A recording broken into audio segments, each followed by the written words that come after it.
Call the meeting to order. I'd like to welcome everybody back and a happy new year. We're back at it again. See if Anna ends up joining us. But in the meantime, I will get rolling on some of the administrative items. Are there any additions or changes to the agenda? There's the email circulated around about the Secretary of State situation. So I guess I would propose adding that after the FY26 budget item, just because it seems to make sense to talk about that in context of town meeting, if everybody's comfortable with that. I think technically add something like that to the agenda. We need a motion, maybe. Yeah. It's usually how it works for Robert's rules, but you know, we're not necessarily obliged to that. I would move to add an item so that we can discuss the proper conduct of the elections at the town meeting. Thank you. Second? Second. All in favor? Aye. Aye. Any opposed? And Ann is here. And Ann is here. Welcome, Ann. She might not realize she's. Oh, there she goes. Got it. Can you? I think I still don't know how to make my camera work. That's okay. We can hear you. We can hear you. Very clearly, so that works. We're just adding the item to the agenda that was circulated previously about the Australian ballot issue and the election of officers. And how to vote, but that carries, so we'll slate that in as soon as we're done with the FY26 budget discussion. The approval of the minutes from the December. Oh, Did we vote? yes. Oh. No problem. We can do it again. The approval of the minutes from December 12th, joint meeting with the EMFD Fire Department. We'll probably take these separately. That had been in the folder in previous folders. I just don't think we voted on it. So would those in attendance would somebody who was in attendance for that? I'll move approval of those minutes. Thank you. I'll second. All in favor? Aye. Aye. I'll abstain because I wasn't there. I wasn't there either. Okay, thank you.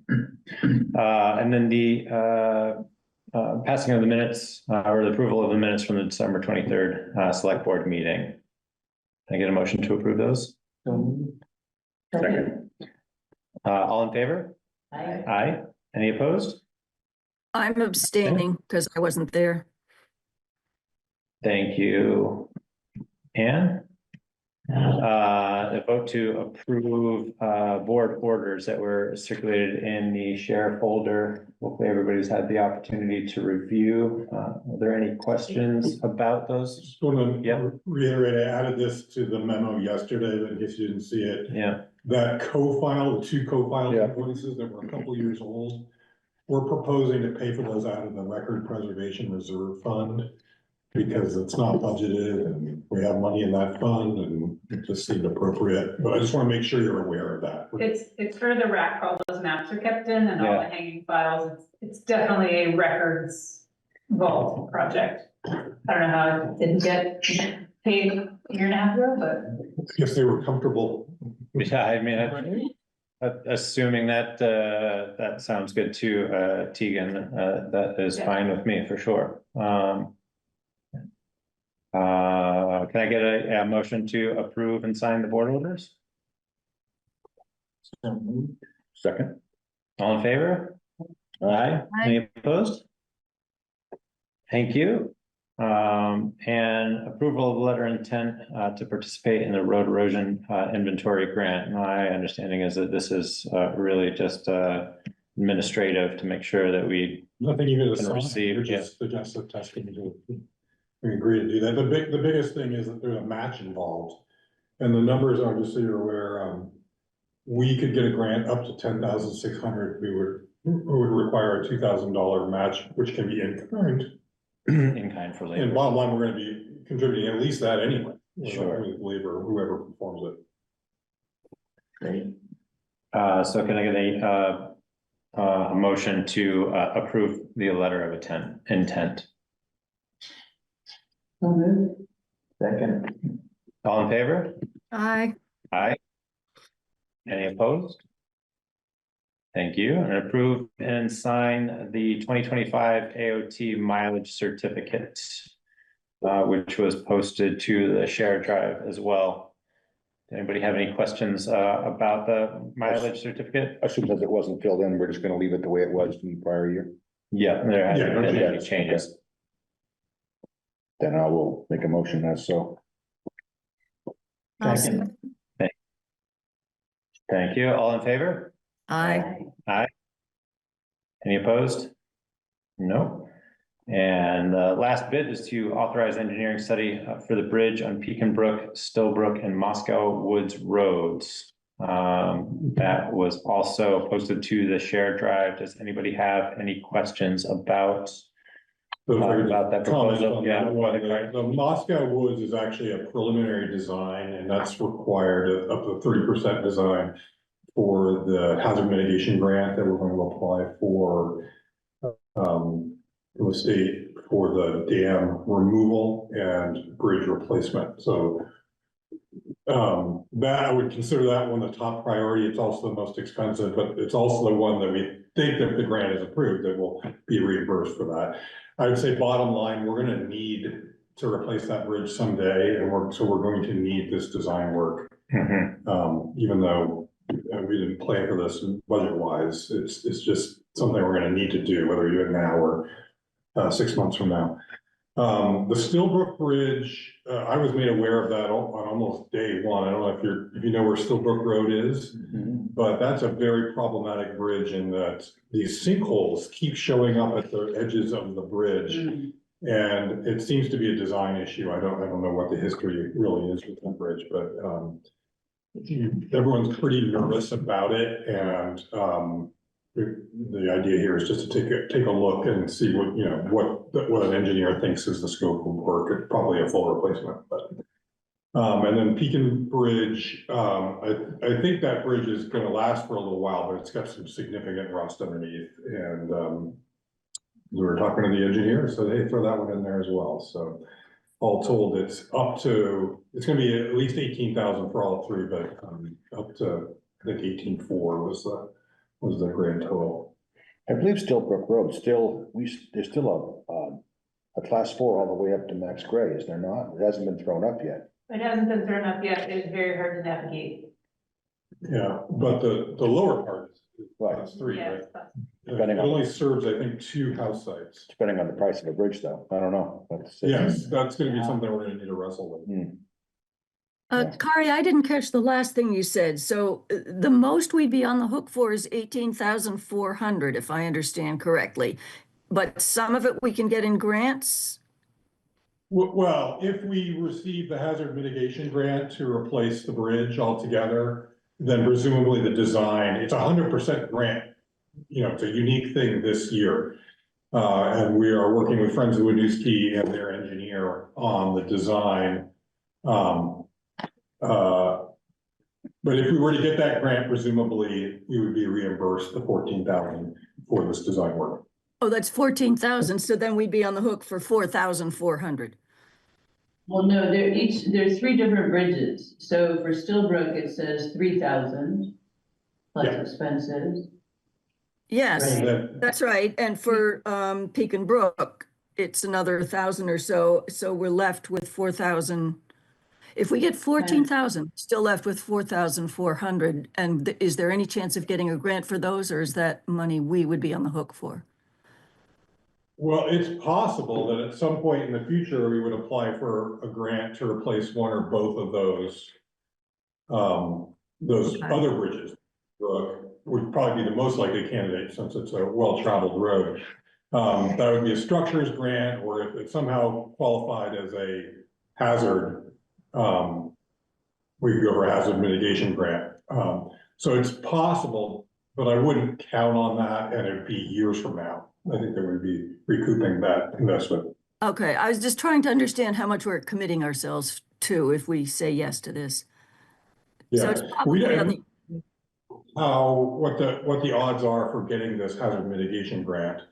We're gonna really try. Friends of the Winooski are committed.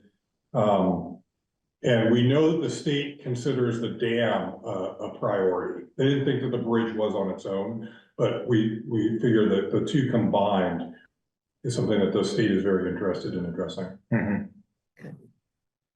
Thank you. And we would be the recipient of that grant, even Yes, if they're Yeah. applying for the, Friends of Winooski asked us to. yeah, to- right, to- right, to, right, as a co-applicant. Yeah, All right. So is there a letter of engagement for all three of these projects, Yes. or are they separate? and I think there's just one signature, so you could authorize Authorize. me to sign these. There's 3 different letters. Yeah, It's all DeWolf Engineering. so unless anybody has any particular questions, I would entertain a motion authorizing Kari to sign the engagement letters with DeWolf Engineering for the evaluation of the where are the words? The Moscow Woods Road. Moscow Woods Road, the Pekin Brook Road, and the Stillbrook Road bridges for a total of $18,400, which maximum. Yep. Sounds good. So moved. Second, All in favor? Aye. Aye. Any opposed? No, thank you, everyone. That is my agenda. Thank you, Kari. We generally reserve 15 minutes for public comment. It does not look like we have any of members of the public on Zoom or present, with the exception of Barbara, but Tegan's public. well, All different kinds of things. well, you're welcome to. You have 15 whole minutes, Barbara. I would have something. There are others who have not missed the opportunity to take advantage of those 15 minutes. I feel like I'll get my 15 minutes when we talk about. Yeah, that's fair. Bill, would any others? You gonna talk about the 1783 thing? No, Phil, I just skimmed it briefly when we got well, here, you know, so. Yeah, They found that vellum map. And I'm Oh, just yeah. curious about us spending the money from that conservation thing, what we just voted on. How much money do we have left to help pay to conserve this map, or who, where does money for that come from? For preservation. Yeah, I don't know, do you think, does that straight through? Oh, yeah, it does. I just don't know what it costs and what we have in the fund right now, but. You want us to look into it and bring something back to you? I think, well, we should know, but I mean, shouldn't, don't want it to disappear into the state and never come back again. what's You know. the, what are the dimensions of it? I haven't seen it. I know I've that they not seen came a year or two ago and they said, you have this map? And we combed through everything and I didn't see anything that remotely resembled it. So I don't even know. So we would theoretically want to digitize it, right? And it would need to go through kind of like a drum scanner, and then I think it needs to be, someone who knows what they're doing needs to open it first. Yeah, Yeah, Donna the right is way. talking about needing to get it restored or Oh, restored, okay. conservated or whatever. She has contacts at the archive, Vermont State Archives and the Vermont Historical Records Program. So she's gonna talk to both of them before they even got started thinking about things. that sounds good. And she'll also find out about how much things cost. Yeah, I'm I'm interested in it. during the day job, we're we currently have an archivist working on archiving historic records at the plant. So I think it would be cool to try to utilize the resources at the state. I think it's a pretty small network of individuals anyway, but they'd probably end up speaking to the same folks. But should anybody's lines of dialogues start to kind of go short, feel free to reach out to me and I can help connect folks to the archiver that we're working with. So now I have a public comment. Yeah, Would Round Hold would like to sponsor?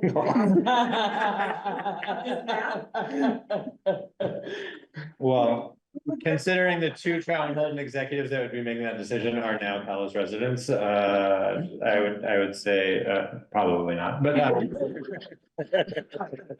Still figuring out how to sponsor our own, but yeah, we'll. I'm happy to start that conversation the best we can. Yeah, I don't think it's terribly expensive. It's just a matter of finding the right person who can take care of it. It's the degradation of the of the resource that's the most costly generally, with those types of things. And if we're thinking long-term, we could look at grant money. If it's one of the only maps from Yeah. this time existing, I bet we could find some money to help. Very good. Well, if everybody's comfortable with it, I think we'll move on to the FY 26 budget discussion. For the most part, last time we largely approved the latest draft and authorized Kari to make any final modifications, as long as they were not what we considered significant. And it sounds like there were a couple of those adjustments that weren't really falling into. Well, the main one was in our favor. Which is the medical insurance premium, so that was a happy discovery. Yeah. And as I said in my note, I felt at that point comfortable bumping up the proposed reserve fund for the town garage allocation, so that it was larger than what the cemetery commission is asking for. It just seemed appropriate. And then we have the small donations to Front Porch Forum and Orca. That's something that's been on our list. We used to donate to Front Porch Forum regularly, and then they got discontinued at one point. And then finally, the town report, which we realized this year that we're just too low in the design to pay a designer to. You don't even know really how many hours it takes them, but we'll have a better sense after this year. But we just need to budget appropriately if we're gonna get quality work. So all of those changes, and then this morning I got a call from the county treasurer, so the county tax, what we have in there is almost exactly right. We're a little bit high, so it's good. Okay. Feeling pretty good about things. The combined general government and highway department is 4.9% over last year. And with the special articles, 4.4%. That's pretty impressive work, everyone. To move into the income side. I think so. So I put those pages in there. I'd done this exercise with Sandra last year, so this was not brand new to me, but it's always interesting that only 19% of our revenue is non-property tax. That includes, all the state aid and current use and those things. So the majority of it has to come from property taxes. And the good news is that while assuming that everything is approved, the expense is going up 4.4%. Because the grand list grew a little bit, 0.5%, that means the tax rate is only going up like 3.3%. So I think what I calculated. So that's useful. Is that clear to everybody else? Anne, did you have any questions about those? That number you just gave us, Kari, does that include the equalization, when the whole tax rate is equalized? You know what I mean? So before this morning, I thought that the equalization only factored into the education tax, homestead tax rate. And that's how that equalization letter reads. When I spoke with the county treasurer this morning, she said that equalization can play a factor in how the county allocates expense, the expense portion to each of the towns. And she had some misinformation. She was thinking that our tax rate was going up several $1,000s. And she said, oh, it must be because of this equalization business and the fact that you're so below your market value, you know, the assessed value is so below. But then when I went to check her numbers, actually our rate is only going up a modest amount. And I think actually, But we were so low I last year. We were low last year, so being low again isn't going to make much difference. yeah, and that's what I was inquiring about. So anyway, equalization is factored in on the municipal side. We'll just wait and see what happens on the education side. But there's nothing we can do about that. Yeah, okay, thanks.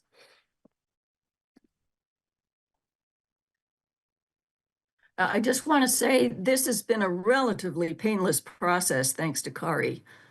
Much, much easier than it was last year. Thank you. Thank you. Yeah. Good. Yeah, that's a good lead into. Well, that's the questions. lead into the next, to the next little bullet point on this. If everybody's feeling comfortable with where we stand on expenses and everything, I think that kind of wraps up the budget process for FY 2026. And we were thinking that this would be a good time to check in with everybody and just get some initial feedback on how we felt about the budgeting process. And certainly if anybody has any feedback with regard to room for improvement or opportunities for improvement, certainly we want to try to note those, and that was a good time to bring those up, but we thought it would maybe be helpful to touch on those while the process has been fresh or was fresh with everybody. So aside from, I would certainly second Ann's comments. You know, I think in the last couple of years that I've been involved in the budgeting process, you know, this was from a scheduling standpoint, and made a point to start the process earlier in the year, so that we could get enough lead time, and part of that was out of necessity, because we were a relatively new slate of, well, not relatively, a completely new slate of select board members at that time, and really kind of needed the extra time, plus the intros and backstory and context. But having gone through that another 2 times, and now especially with Kari's input and guidance, I think that it's been really great, and I think beneficial for both committees who have the opportunity to provide input, the opportunity for the select board to provide feedback to folks who are making specific budget requests in a timely fashion. All of that, I think, really bodes well for community participation and valuable input. So thank you, Kari, and thank you, Ann, for setting a process.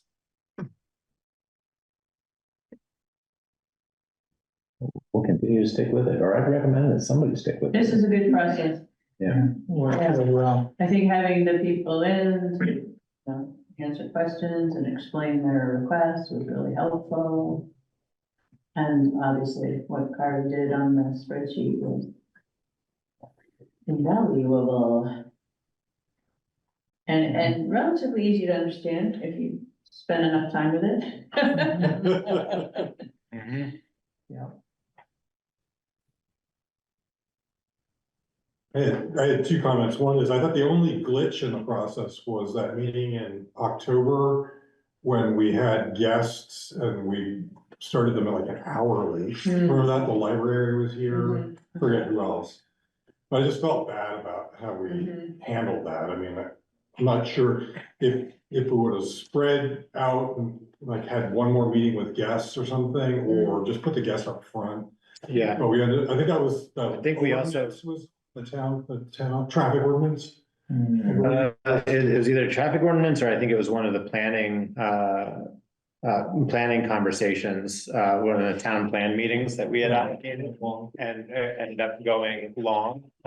We had them in a little bit earlier, and then it kind of ran late, but I would tend to agree. I think however we end up doing that, so that we can kind of stay on track for the folks who are attending from different organizations. The other comment was that, remember that very early in the process, we had a 20% was the increase, and that was the headline in the Times Yes. Argus. Right. I don't know how much it matters or not, but it was certainly alarming to some people. Yeah, But on the other hand, it wasn't all bad, because it sort of right. helped set expectations and demonstrated that we worked hard at it. Right. Yeah, go ahead, Barbara. Well, and anybody in town who will remember that, Yeah, that it will demonstrate to them the work that you guys did Yeah, to bring it to what you got it. yeah, Yeah.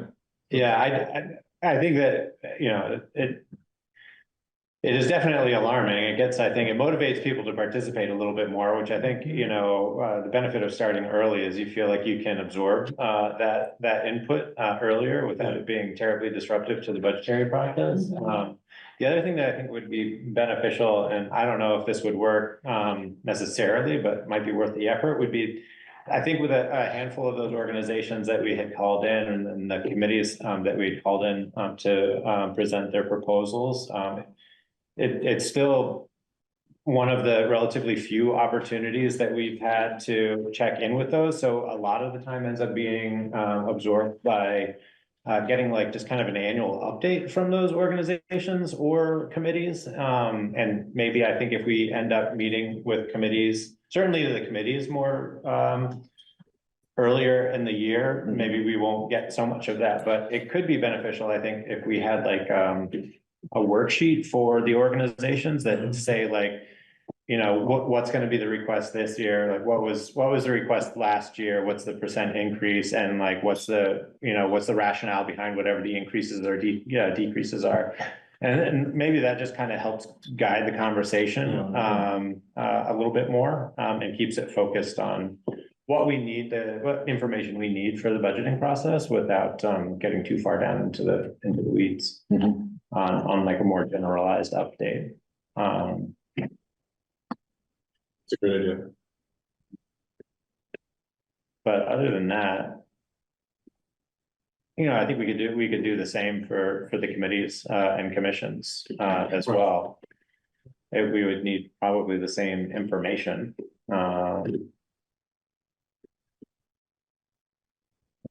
Yeah, that's about all I have for that.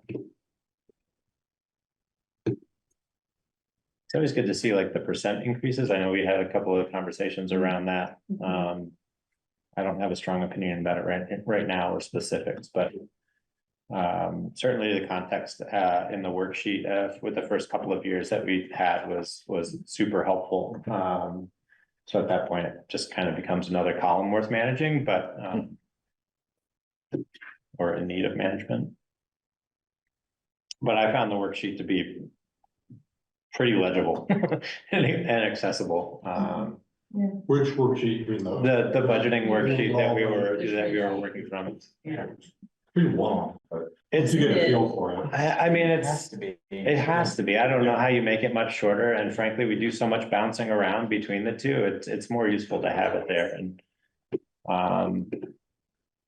And I guess if I'm gonna plug like the IT infrastructure, like I feel like it was a lot easier in the last couple of years. Having shared resources that we can go in and view at the same time. Oh, absolutely. And see changes being made, so. A little plug for that. Great, well, unless there's any other input on FY budget items, I think we should roll on to the next agenda item, which is going to be some dialogue, I think, about the Secretary of State input and or an issue raised about officers, but yeah, I don't know if we can make an adjustment for Michael, right? Well, Michael is here to talk about the warning. Oh, okay, perfect. Jordan, weren't we going to talk about who's going to take which part of the budget at town meeting? That's later. Oh, I it's think that's a later? little, Oh, okay, Yeah. sorry, okay. lost my. agenda. Are you comfortable starting with the warning? I think that makes feedback, sense. And then Yeah. that'll flow into because, the officer election is gonna be on the warning. Yep. Since Michael's here. So we asked Matt Bloomer, who's the new attorney that we're working with from SPNF, to take a look at the draft warning, and he provided his feedback. And the one question that we had coming out of that was regarding the cemetery fence infrastructure reserve fund, that proposed new fund. And the way it was originally written was that the cemetery commission would control the funds in that. But Matt's feedback, and he confirmed this with a colleague, is that select board would need to control something that's appropriated by the whole town. And it's interesting because cemetery commissions are independent, but if it's a town-wide appropriation going into the reserve fund, then the select board would control that. But the select board doesn't have authority to do anything with the cemeteries, so you'd have to work together is the upshot of it. And, you can see both sides of that. That's somewhat precarious if the two bodies aren't getting along for some reason. But anyway, that wasn't Michael's take on it, and well, I'll just turn it over to you, Michael, if you want to speak to it. Yeah, for the record, Michael Fullerton, Chair of the Cemetery Commission. I have no problem with the way Article 12 is written. I have tried to figure out if the attorneys agree it's legal or not. We established the fund. It's under the control of the select board. My assumption would be when it comes time that we need to take money out to build a fence, we come to the select board and say, can we have the money? You say yes or no. The whole purpose of this thing is to avoid what happened a couple of years ago when we had to spend $30,000 replacing two fences. If we put a couple of grand into this fund, if it's established every year for 20, 25, 30 years, when that has to happen again, there's gonna be money there and the town's not gonna have to scramble to find it. It's a savings account. It makes sense to me. This is just my opinion on it. I have not had a chance to have a warned meeting so the whole commission can say, yeah, we like this the way it's written, we want to do it. So I will do that as quickly as I can. What deadline is there for getting this approved? ASAP. Well, it needs to be signed 2 weeks from tonight. Our original plan was to have the select board essentially approve it tonight, and we would make any changes and bring a clean copy to sign 2 weeks from now. If you're comfortable, we could offer him, Michael, a chance to bring this to the commission. So are you talking about changing the wording of Article 12?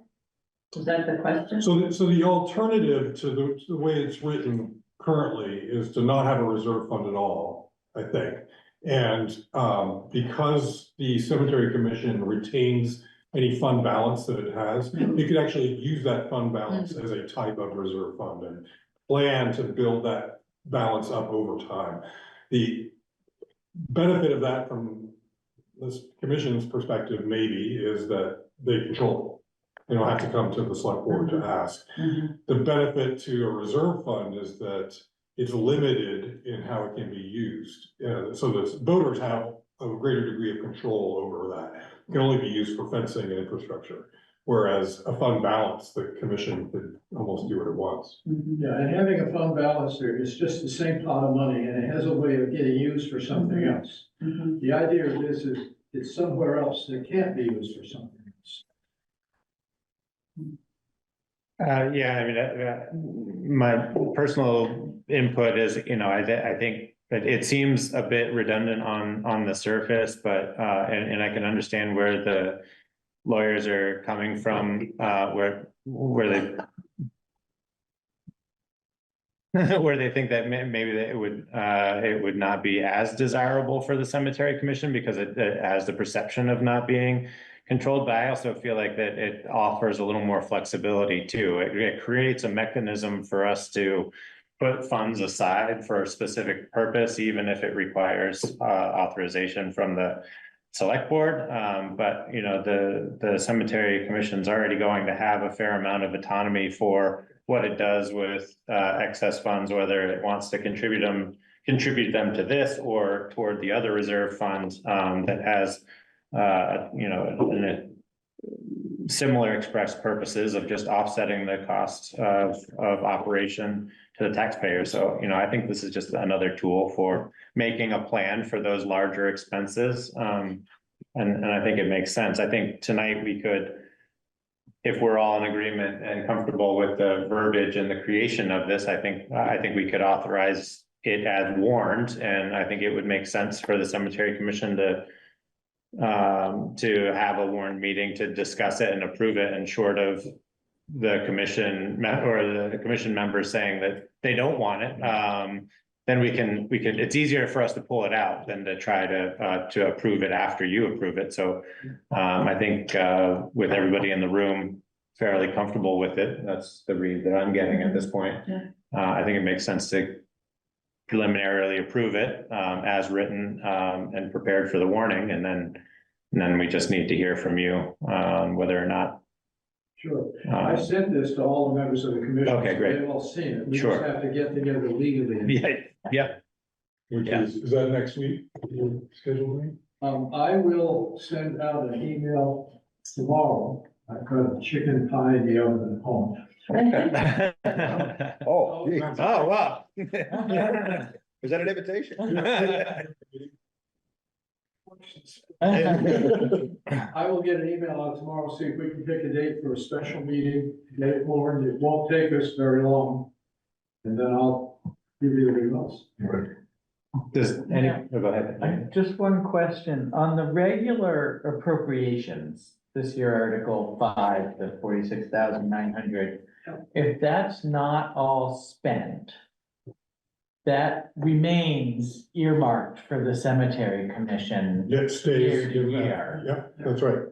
And And that will include any regular fence maintenance. I think it's also going to include replacing the fence at the Ainsworth Cemetery, which was needed. That was in the budget. Yeah, that's in the budget. We tried to convince people to use chain instead of wood. They wanted wood, so they're gonna have to pay for it. Yeah. does that answer your question then? Yeah, it just, what comes to mind is that sort of by creating the reserve fund, it's sort of a third pool. Yeah. Which I can see that sort of complication. And I think one of the points the attorney was making was that the unspent earmarked cemetery commission funds sort of act as a reserve fund. Yeah. And so theoretically, an alternative would be to each year make the Article 5 a couple $1,000s more than actually is needed for that year. Right. And build up Right. funds in the general fund. And Michael was saying it would get spent. Right. Yeah, that's It's in your wallet, you're gonna spend it. exactly, yeah, that makes sense. So what is the investment account targeted for then?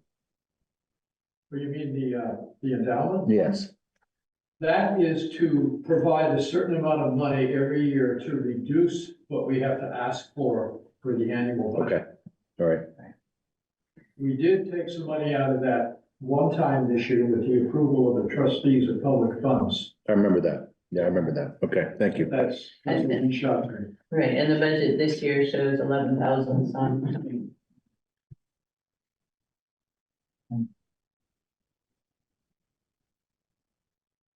Everybody comfortable with that?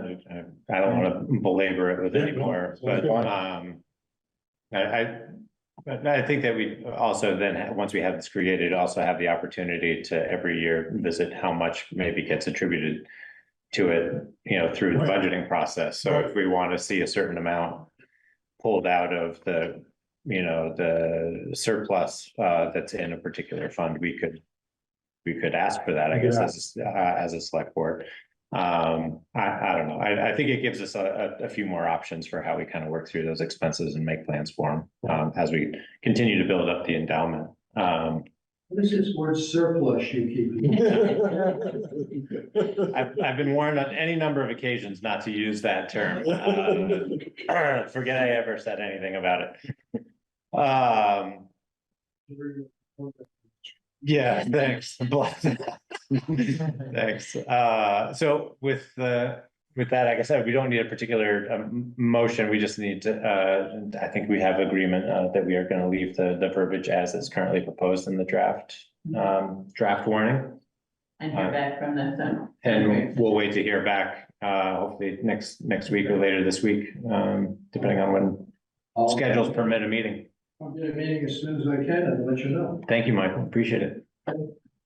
Enjoy the chicken pie. Chicken pie, yeah. We'll be here for a bit longer. I mean, if there's any extra.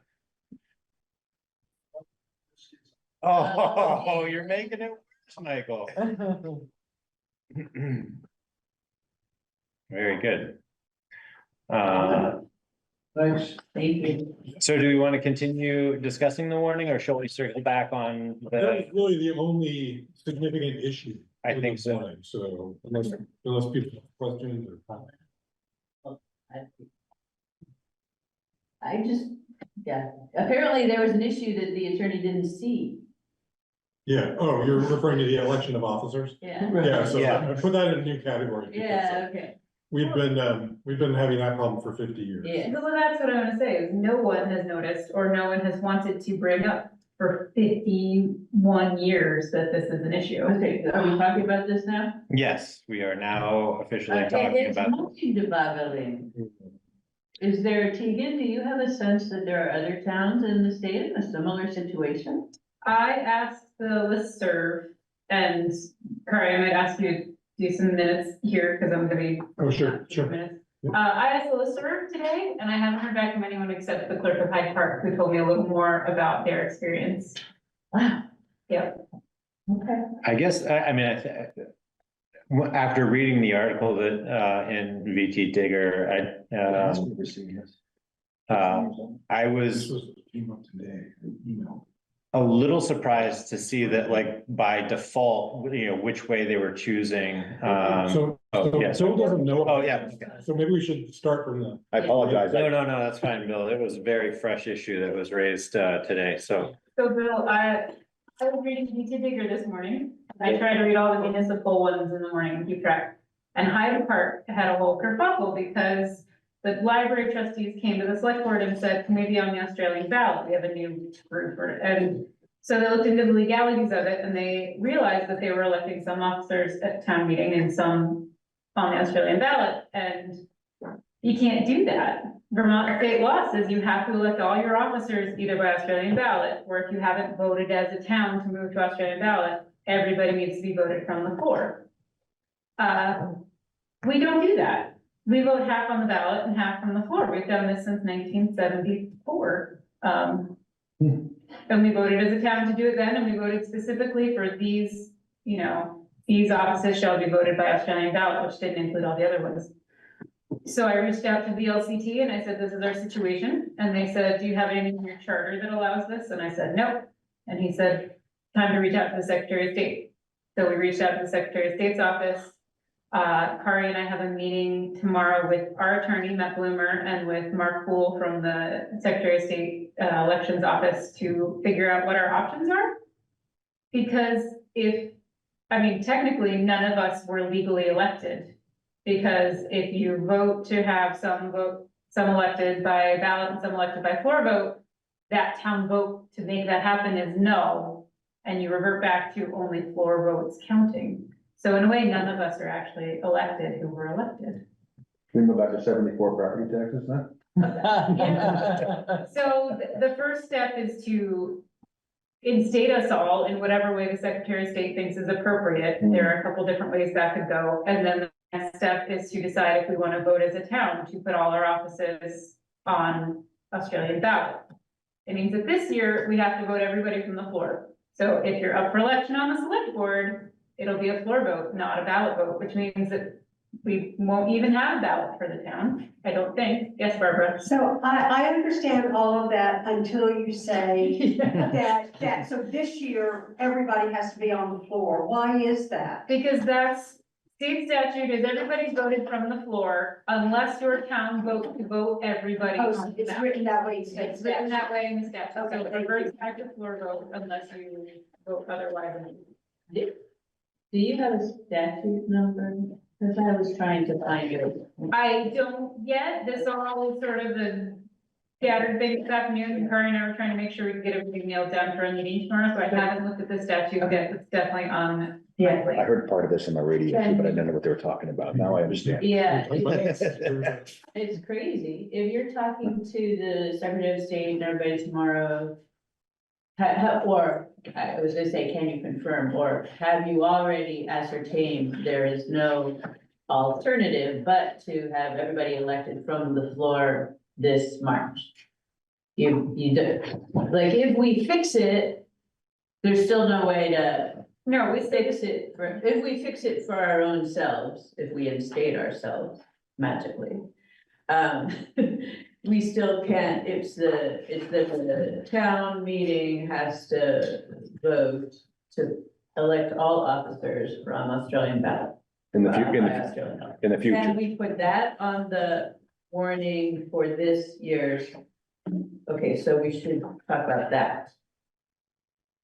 yes, Barbara. So if that's true, is it all officers whose terms are ending, or do all of you need to be That's the elected? question for tomorrow. Okay. Because, so Hyde Park had to, it said in the article that one select board member was Right. elected Which I appropriately. didn't And I understand. don't know what happened, so, Yeah.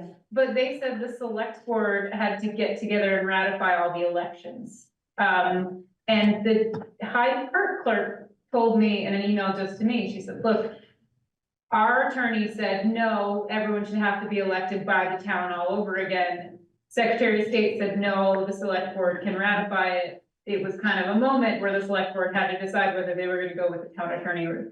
And the same Secretary of State representative who was working with that town will be working with us, so I don't know if he's gonna recommend the Well, same thing. so I also, I wonder if it was a situation related to, like a special election, so.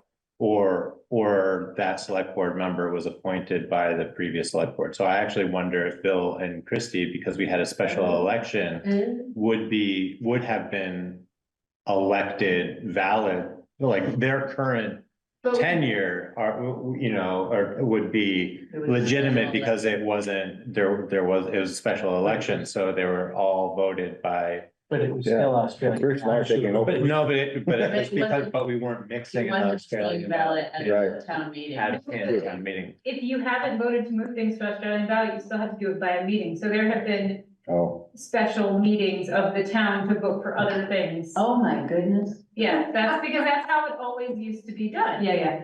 And so until you change it legally in your town, the only reason you two might be okay is because you were technically appointed before you were elected. And so if elections don't count, you were appointed, you still count as being appointed. But we were appointed by people who were not.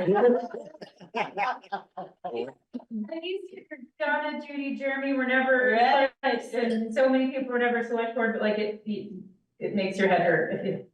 It also seems like that the real fix here is Anarchy. is short of anarchy, but the charter change. So it almost sounded like we, based on my very brief ability to kind of review just the article and kind of some initial questions, is that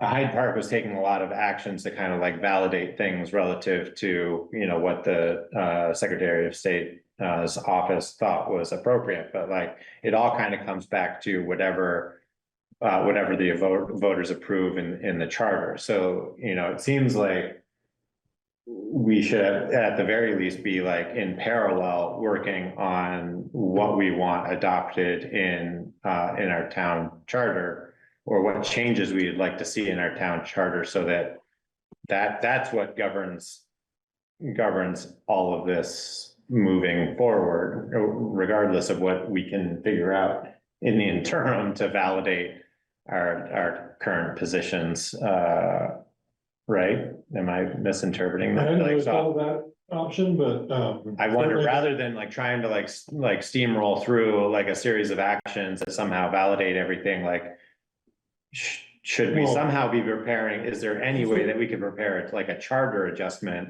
by town meeting? And it doesn't sound like we can. So, yeah. So, yeah, so my take on it is there's the two issues. There's the ratification of current officers. Right, Which Hyde Park came up with this one solution, maybe that won't work for us, Right. maybe it's something else.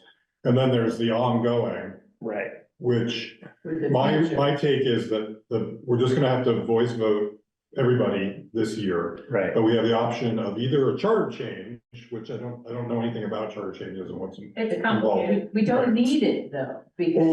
Or proposing, adding article, and at least one article saying we will elect by Australian All ballot. the officers. Yeah, all. Except mine. Except The charter, gives us, the ability to appoint a town treasurer instead of electing it. So which that's we already in- do. That's in the Calais charter. I know.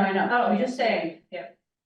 If we didn't have the charter, we'd have to elect our treasurer and we'd have to elect our auditor every year at town meeting. And our charter gives us those two abilities to appoint them. Oh, I see. That's what a charter does, but we don't need it to do this thing of Australian ballot for all the other officers. If we want to put everybody on Australian ballot except moderator, no, don't need to do it. And honestly, it's not a bad idea to have a conversation at a town meeting about this. It's been 50 years since we made this decision. People may have different ideas. I'm curious if they do. I think it'll also be interesting to learn if there are other towns, because my first thought was, it can't just be Exactly. us and them, and if in fact it's a fairly widespread issue, the solution might be in the, legislature or something to change Right. That, laws around it, rather than, that might. 2 dozen towns having to. Or people are just gonna keep flying under the radar like we have been doing. For 50 plus It years, seems yeah. like the cat may be out of the bag, though. Well, Hyde Park, yeah. Rose, do you need a quick recap? Yeah, like. Well, what- I've got a summary. I've been taking notes on this already. But- Yeah, but You what were, is it- what you is were it never about- on the select board. But let's tell her offline rather than taking Yeah. everybody's time in a meeting. Yeah. I just, long story short, by Vermont statute, every town has to vote all its officers by Australian ballot or all its officers by floor vote at town meeting, and we do half and half, which is illegal. So we need to fix it. Well, We the just found out today.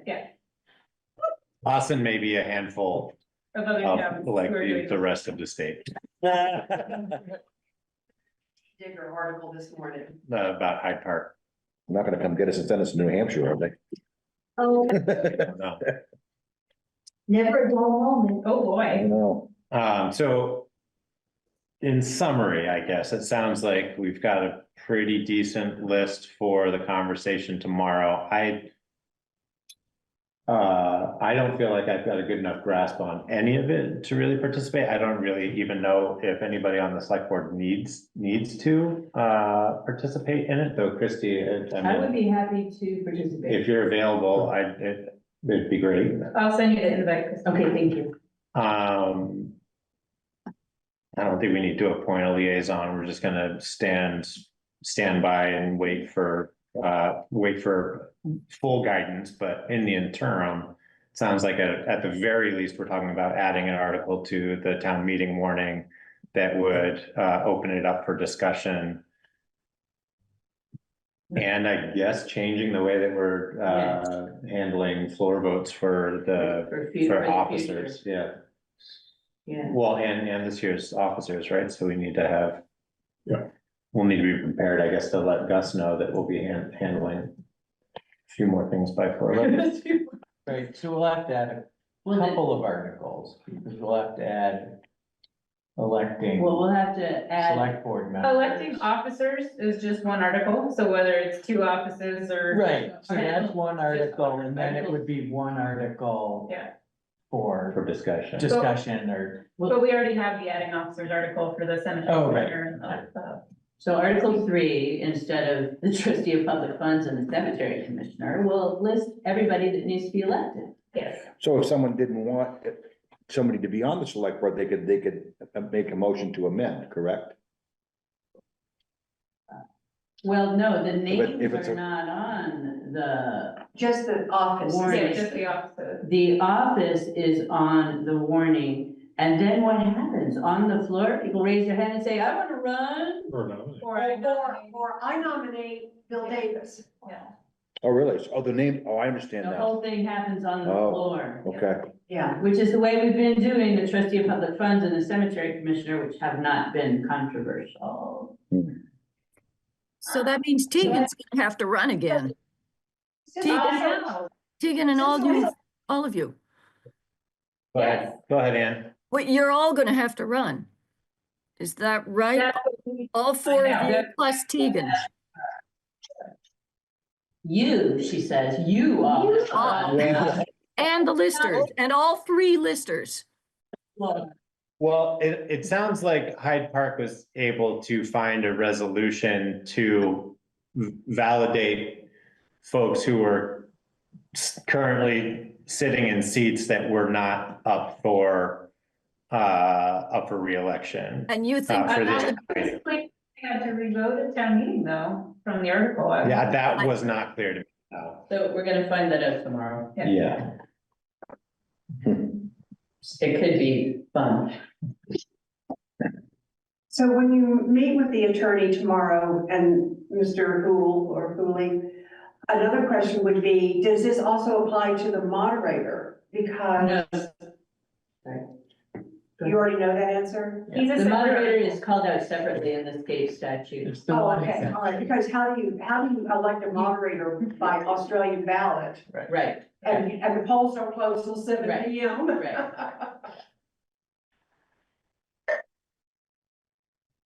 The statute does set that up separately. Okay, thank you.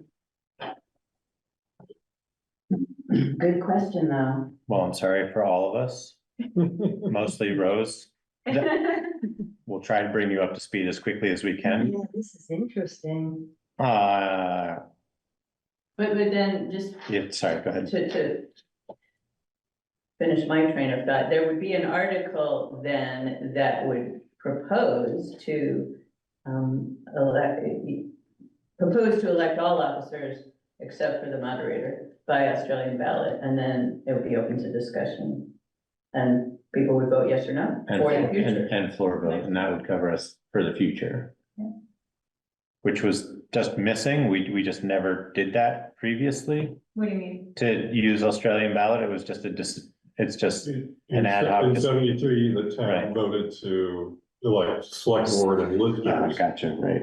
But not trustee of Not public funds all. and cemetery Right. commission. Yeah. Who around here was on the select board?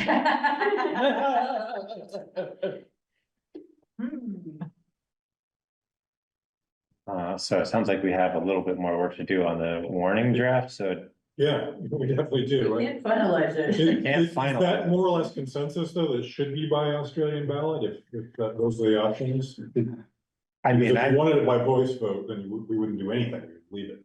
That'd be the status quo. But voice votes would also probably lead to needing to do all the little slips and voting all together. Yeah, it would slow down town meeting a bit, And it which is would- fine, but that's, And it would alter sort of, It would limit the number of people that could vote. It was only the people that are in person. right, It would limit the number of people willing to run. right. I happen to know. Yeah. sort of change Sure. campaigning It would seem- dramatically. Could insert chaos into the process. Yeah, it Could, because you could have has that a weird. potential. Yeah, I definitely think it would have the potential to add a lot of chaos to what I think has been a good opportunity to have more meaningful conversation about other things. Which I think is what is really beneficial about town meeting in a small town. I just don't think that we're small enough to really benefit from a voice vote for all of the officers. And I think more broadly, it does encourage or at least provide the opportunity for a wider range of people to participate in voting for officers, when it's done by Australian ballot. Yeah, I think that personally that's, agree with that. I would say that that's anything that encourages a broader range of the town to participate in voting, in any particular issue is worthwhile, you know, within reason. So I agree 100% on that. yeah, Well, and candidates are sort of an either or. You're voting for this person or you're not, whereas all the other things we are voting at town meeting, a lot of them have a lot more nuance and can be amended in different ways. You can't amend who you're voting for. You're either voting for a person or not. Yeah. So, so I think that that's relative consensus that we should be moving in the direction of Australian ballot, for town officers, however we need to do that. Now, you also said that we were too late for that, for this year. No, only for the charter amendment. Only for a charter amendment. We can Sure, still change the warning and have the voters, vote on it in March. For For the following For the year. fall. Follow, yes, for the following year, absolutely, right. Okay, Yeah, I guess by the following year, if we wanted to have a charter amendment, we could have that ready too, but at the very least, we have to have the. We have to have the ability to have Australian ballot, in So I have a place. question. I have a question. Our current process is that you have to have a petition with so many signatures. I assume for this year, we're not going to do that, and we'd better let people know. We actually canceled a front porch forum post today because you might recall I've already posted twice about candidates running for office on Australian ballot.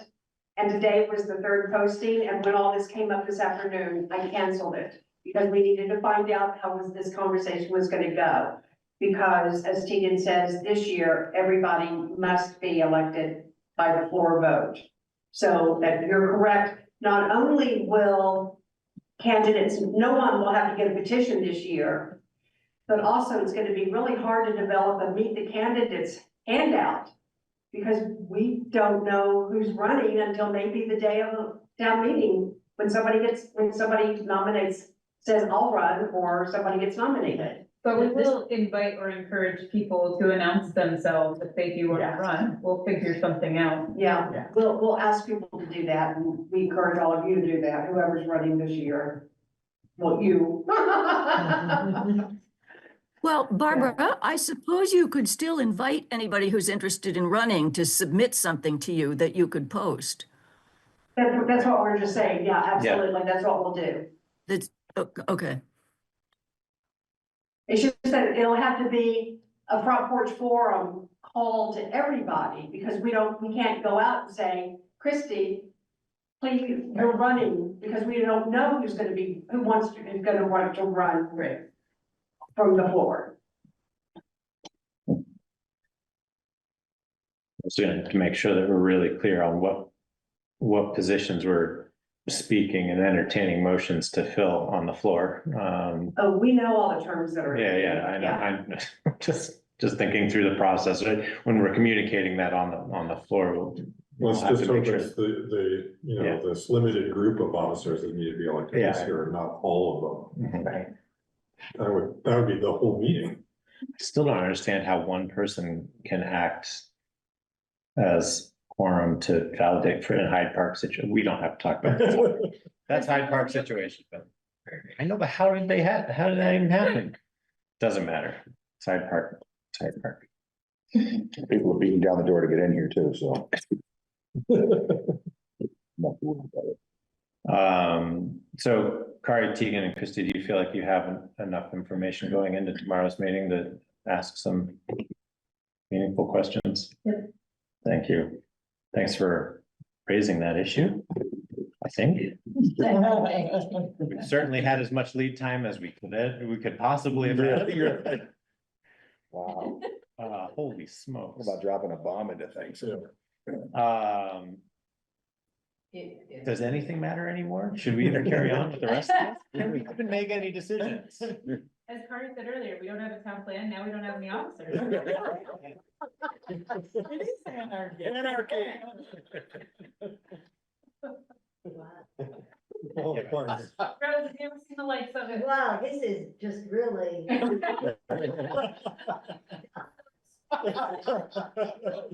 You're not the boss of me. It's fine. I don't think I asked. Do we want to discuss anything else for town meeting? Or shall we move on to the town report? Well, there's this We have the question- discussion of the warning, This but, question that Anne raised earlier of dividing up the budget for the town meeting. Oh. Where does that go? That's at a later, it's at the next select board meeting. Oh. Oh, It's on yeah. another agenda.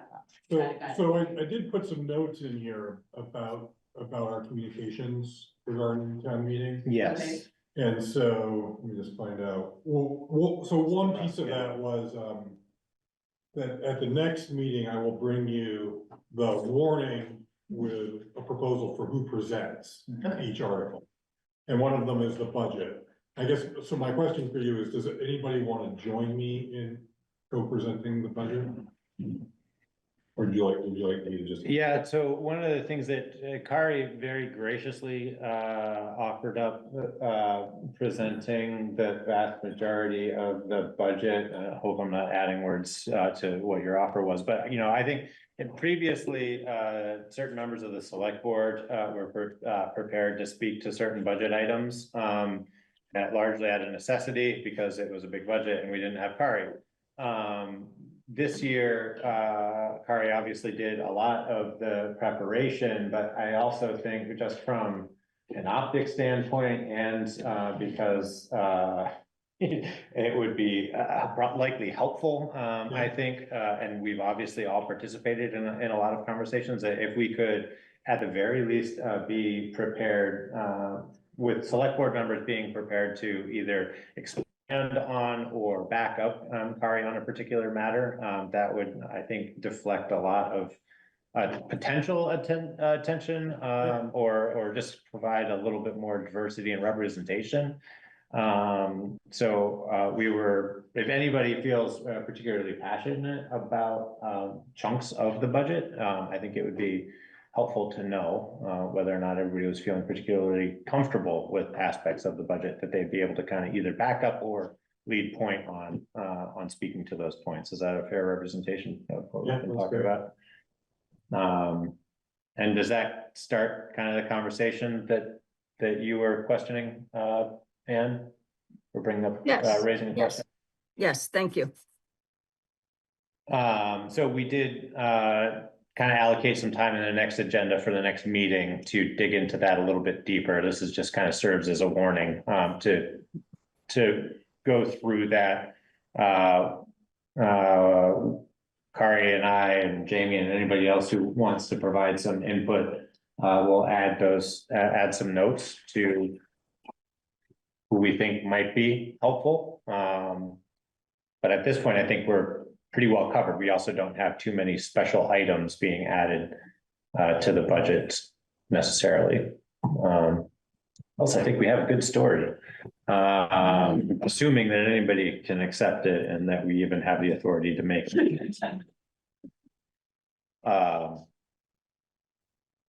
Do you want to get into any more discussion about that tonight? Sorry. Yeah. I just want to add, I'm still making last minute tweaks to my front porch forum series, but Okay. I obviously don't want to share it with folks until we have a warning that we're sure is the warning. Yeah. So I probably won't start posting it until 2 weeks from now when we're sure of what it is, but again, if you all have any input or anything you think would be helpful to share with people, Kari got me a draft of the budget explanation, which is pretty good, so I think we're rolling right along with that, and I'm excited to share it. Great. I mean, I really think that that's like super valuable. There's been some Yeah. feedback that was circulated by email, but I mean, what an asset to voters to have you going through that series. So thank you for Yeah, putting the time really. in. And I think I Time into sent you a couple You of did. thoughts. And Just especially like- now I have to write a section on voting by Australian ballot first. so that- Yep.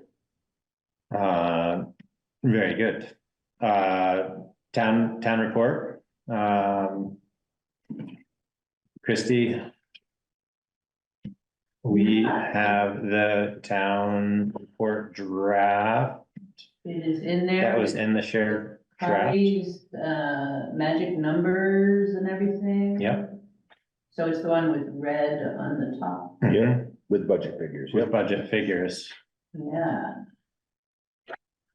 And this was largely roughed in with your input, and then continued to be edited, through. Christie, did you have any comments There or was- questions about there was things? something you were gonna insert.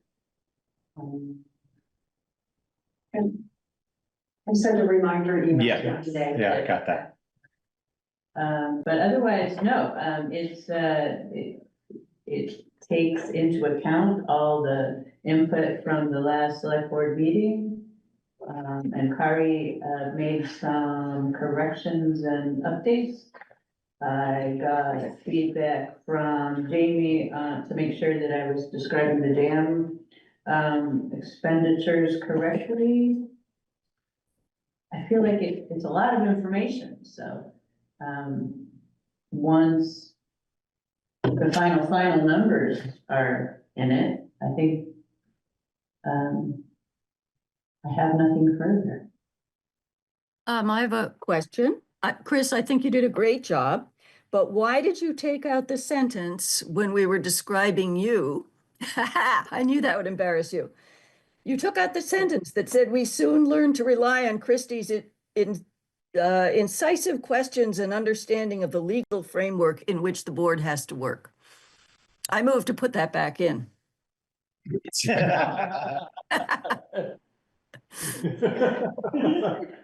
Somebody has to be the lawyer, Christie.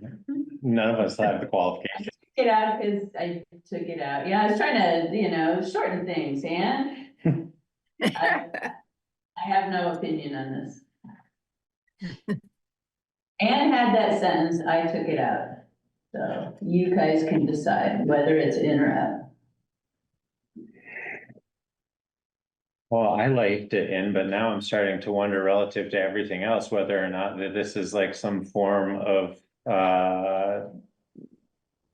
preferential treatment or campaigning. No, I said nice things about Bill too, Yeah. and Donnie and Ann. Yeah. All of which Christie kept in. But they're not running this particular time. Bill is. No, No. well, he shouldn't be, but we don't know what. We don't know yet. Yeah, Bill's term should continue another year. I thought we were gonna have to reelect everybody. Well, We're not We haven't actually decided. sure quite yet. yeah, We Right. haven't been explicitly told by the Secretary of State that that's the case, or that there's another avenue of confirming or validating everybody's position. But I only really kind of meant that in jest. I think that it's those are merits worth leaving in there. It is helpful input. Maybe we could just modify it a little bit. I don't have a strong opinion. yeah, and Anne made a motion, so. Did you do that before, or did she do that now? Just now. Just now. Oh, I didn't hear about it. It doesn't have to be a motion. I'm happy to have Jordan rework the sentence. Put that on my list of to-dos. Do we need to accept the report formally? I don't You think have to so. vote on it, just Yeah, be in agreement if you're all happy with it. I think we're pretty happy with it. I Yeah. don't see any significant changes. I like having the numbers that were added from the budget. The pie chart looked Isn't that pie chart awesome? great. It was helpful in previous iterations. Yeah, and a good representation of where monies are spent. So is it- Jordan, was yeah. that a motion from Ian? No, You got that? I don't think so. That was Okay, so kind of in jest. it was also kind of in jest. I will revisit some language and try to Okay. send that back. But Jordan, then you have two. I have two to-dos. Yeah, And then, one of which is just a neglect to email, but yeah.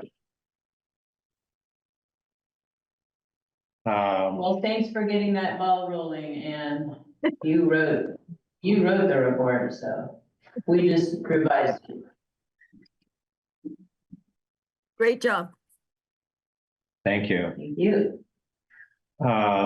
Moving on to appointments, Barbara's been doing some great legwork on soliciting some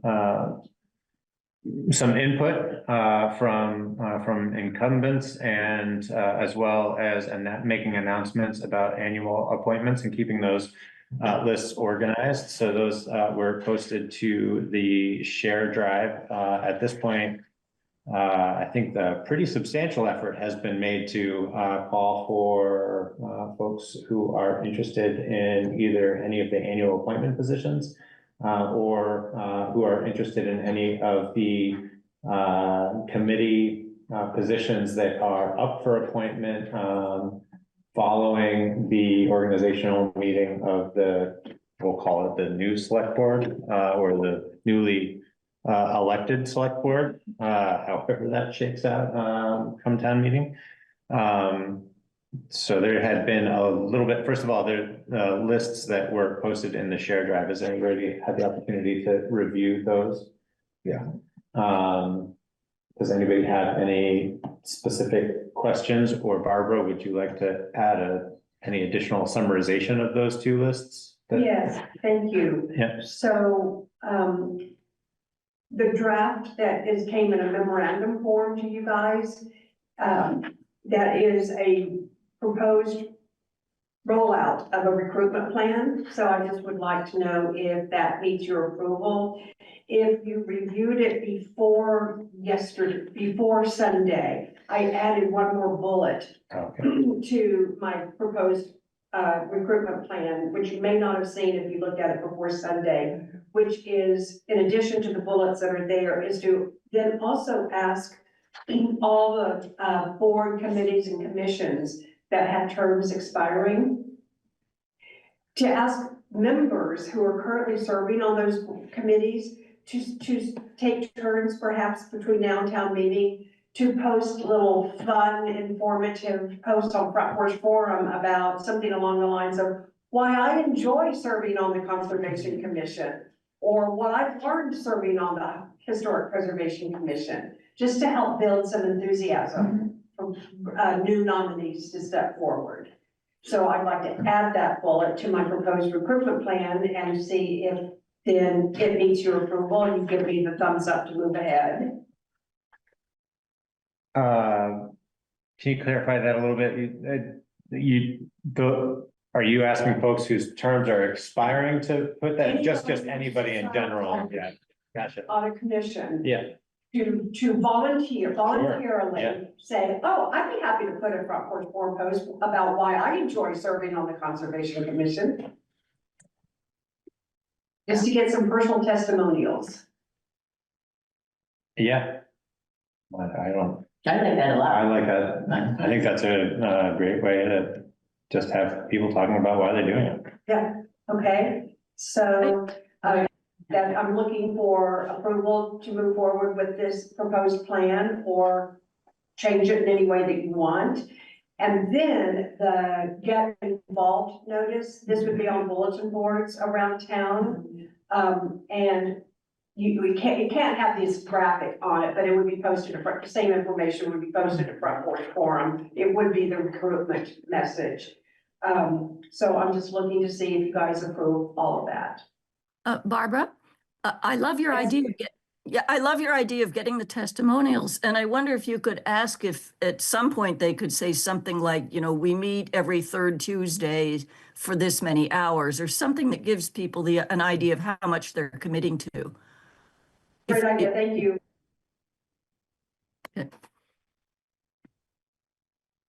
I did have a question about the constable position. Did we have some conversation about not having a constable? We had some initial conversation about that, and actually that was some ground that was covered last week during our agenda planning meeting. We also had a kind of an introductory meeting with the town attorney and just kind of went over a list of things that we were looking for input on.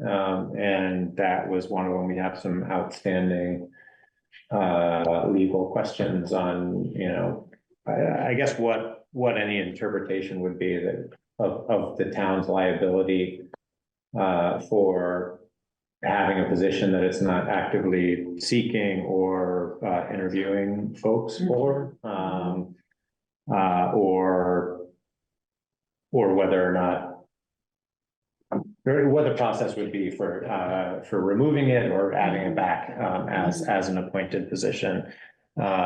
So I think before we kind of take that up for a discussion or consider anybody for that position, we're waiting on some guidance from the town attorney on that specific appointment, because it comes with.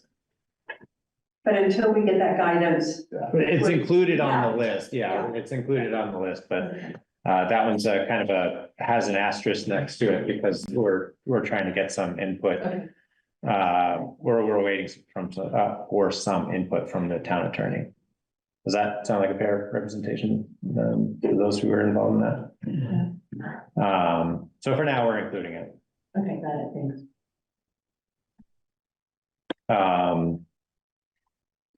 But otherwise, I think that this is great, Barbara. This is a real awesome step in the right direction, I think, for having a process that's involved. And then I guess in summary, you know, what we were thinking of, like how this kind of plays out, but certainly we've given folks an opportunity to raise their hand for any of the open positions or positions that are open for appointment.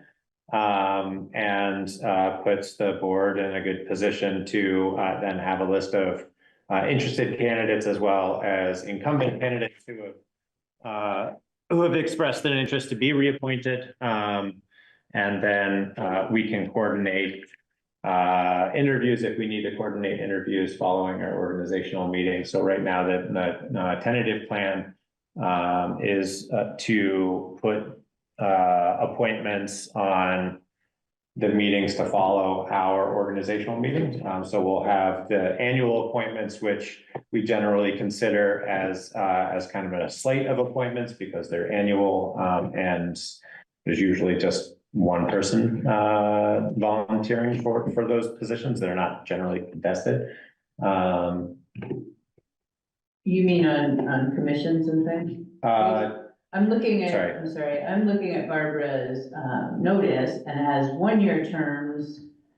But that's not what you're talking about, I don't think. That's what I'm talking about right now. Control. So there's, Right. Those are the annual appointments that we have to make every year because of the way that they're set up. okay, Or they're just a single individual who holds a particular appointed Got it, I see. position. sorry. And then committees and commissions, we were Those are trying to, multi-year terms. those are multi-year Got it. terms. They're also, from my perspective, I think that they just warrant being handled with a little bit more consideration, so that we can interview folks for those positions. So the idea is to then handle those in a separate meeting, or break them up over several meetings if need be. If we don't have a need to do that, then Right. we won't necessarily do that, but that's the broad strokes of what we have scheduled for. Okay, got it. Yep. So when these two lists get posted on the website, and that's the only place these will be posted, is on the website. They won't be on bulletin boards or front porch forum. It will only list the position. It will have no names associated with it at all, just the position that's up for appointment. And then on what will be public is this one that lists the positions that are vacant or will soon be vacant. Those are the ones we're really targeting for the recruitment. So those are the ones where we don't have someone who's willing, ready, willing and able to do it a second That's year. right, we don't have an They're incumbent who vacant. is, Okay, either we don't have an incumbent, or we don't have an incumbent who wants to be serving that position again. so I think it's great to highlight those. So that's animal control officer second. Right.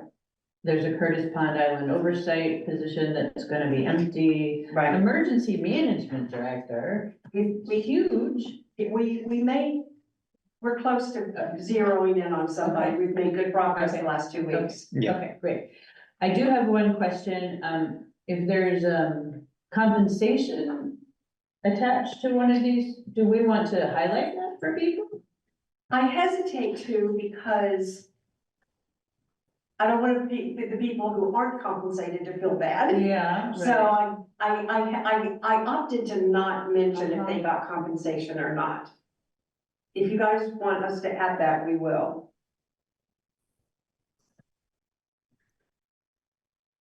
The only one on here that we have been in the past had a stipend was the constable first. And I think emergency management director. We had a budgeted for it this next year, but we haven't been budgeting for it, and it hasn't been being paid. Oh, and the select board recording Yeah, secretary right. stipend. Those are the Maybe only two. there's something general about stipends are available for some of these or something so that people. I guess I feel like it's an incentive and it's a, you know. If we budgeted for a stipend, I want people who. Because we need to recruit people, I want people to know, I guess, that, you know, they're gonna be receiving at least a little So, bit for the. Carly, am I correct? The only ones that are stipended, that there's a budget for that's on this list that says 1-year terms, the only ones is the constable first, the EMD and select board recording secretary. We haven't budgeted anything for constable next year. We don't have anything budgeted for constable? We have in the past. Yeah, we didn't. do- Yeah, we. If that Ann Winchester even said, why is the constable higher than the animal control officer, when the animal control officer gets called on so much more than the constable?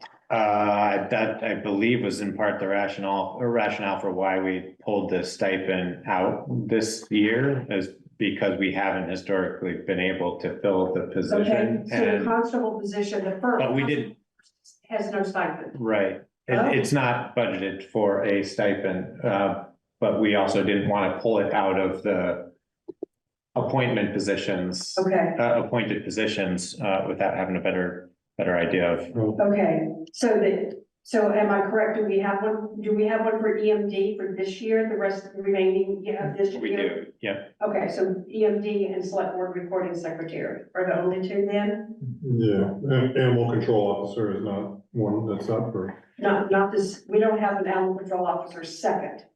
There's no stipend for that. Right. Right. Right, okay, so it's just EMD and the select board recording secretary.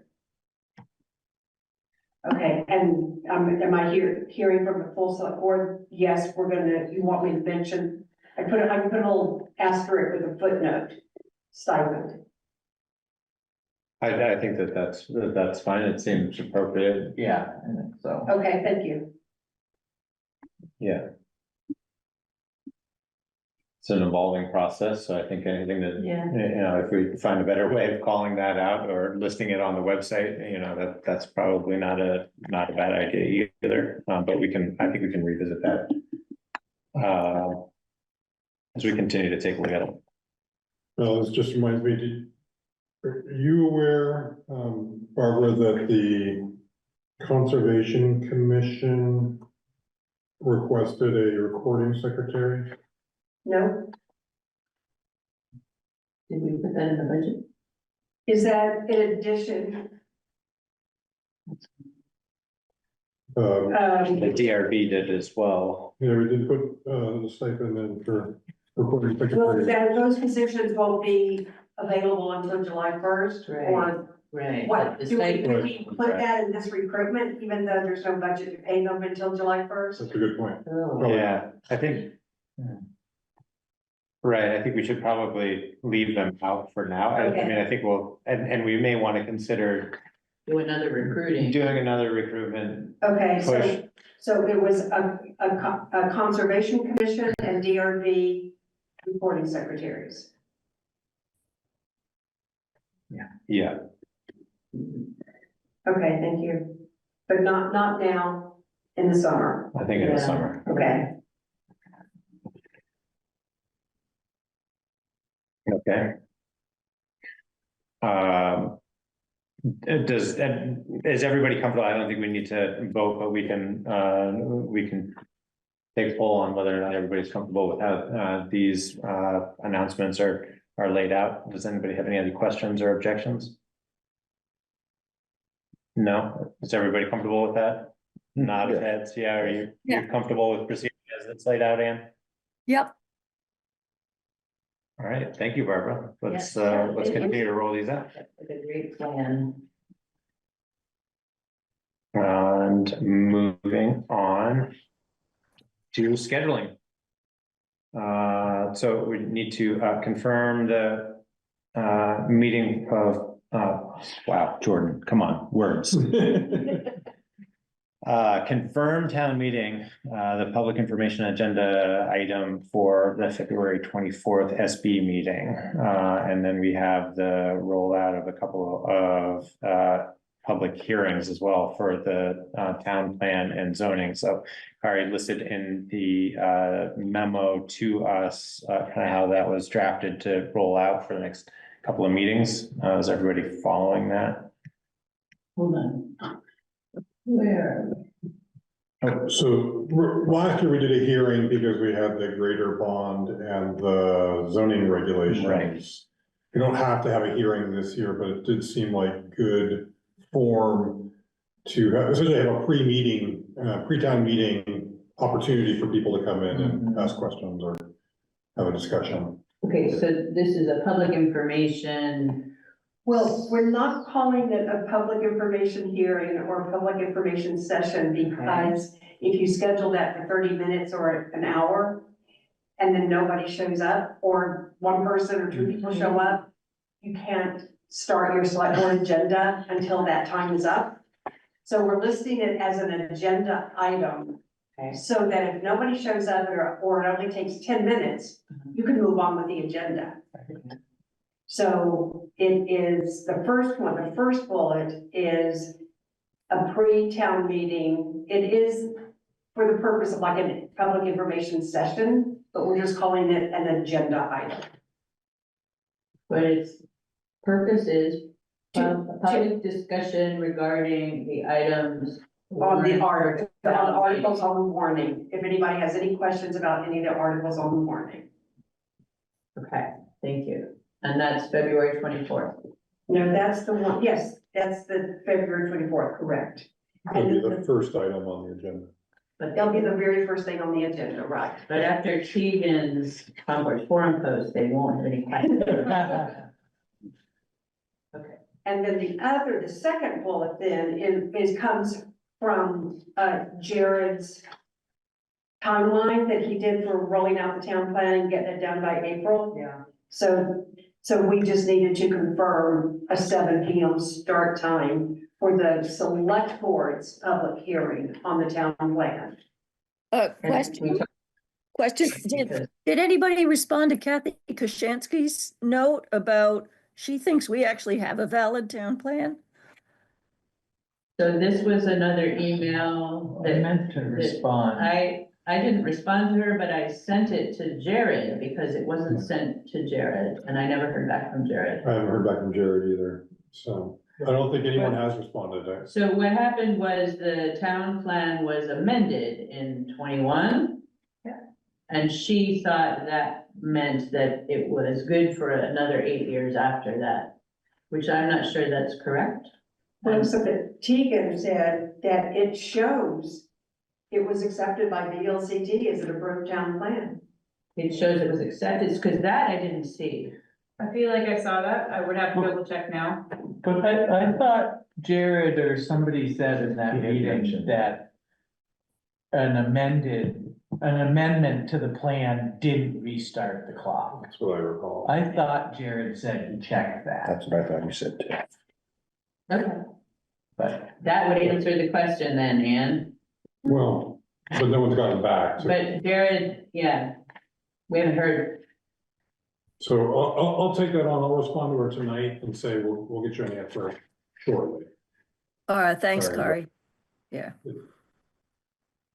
And a little clarification, the thought of having the hearing start at 7 was that the majority of planning commission members need the later start time to participate. And so in the past, what we've done is we've tried to have those hearings at the beginning of our meetings, like an hour before, maybe a start at 5. But for this particular situation, and because the composition of the planning commission seems to prefer a 7 o'clock start time, that it would give us an opportunity to have more commission members potentially participate by having it at 7. If we need to then bump our meeting earlier to accommodate whatever our business is for that day, then we can. But that's a little bit of background on why the 7 o'clock time was chosen for those particular hearing times. Does anybody have any issues with those dates or start times? It's my wedding anniversary. I assume you'll be here then. Does that mean you'll also be bringing Greg to that meeting? It's April 14th. I don't know, am I still gonna be doing this job? That is entirely up to you, Rose.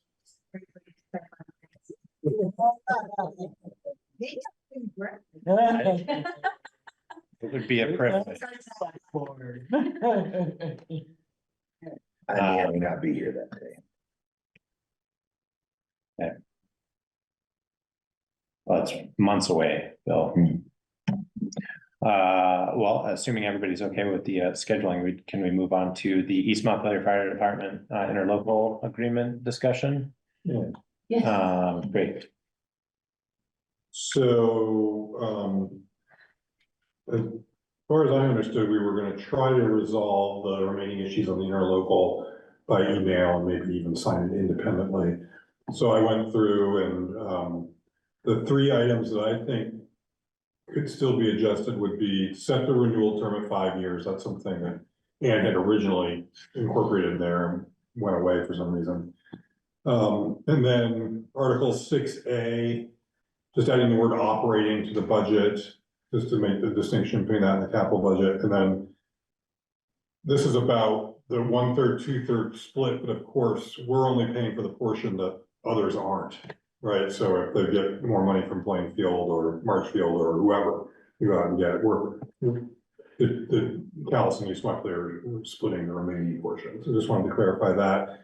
And then we brought this up at the meeting, but a capital expenditure is not just anything over $3,000. It's something that it's going to be in use for at least a year as a traditional definition. So these are all just small clarifications.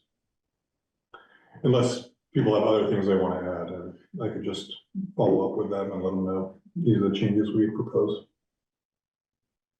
Yeah, then those all sound good, and your sense is they are not gonna disagree. I Yeah, don't see why they wouldn't. yeah, okay. There's clarifications. I don't think anybody had an opposition to the 5-year renewal. I thought people liked that idea. It's been 6 Yeah. months since we talked about it, but. Yeah, I think that this is, again, step in the right direction, clarifies a lot of kind of lingering issues, and it seems like all the conversations to date have all been pretty good. And a lot of the more significant adjustments are with the explicit input of the fire department, so I think we're in pretty good shape. And we have a process for amending the agreement now. Yeah. Yeah. Thank you, Ann. Yeah. So hopefully this isn't particularly controversial and everybody's comfortable with it, and we can get that signed That sounds good to me, Okay. yeah. Okay. I'll Thanks, Barry. follow up with that, Great. That was a pretty quick one. And reports. So we have added the ordinance advisory committee as a new standing report, which Jamie, you're Oh, yeah.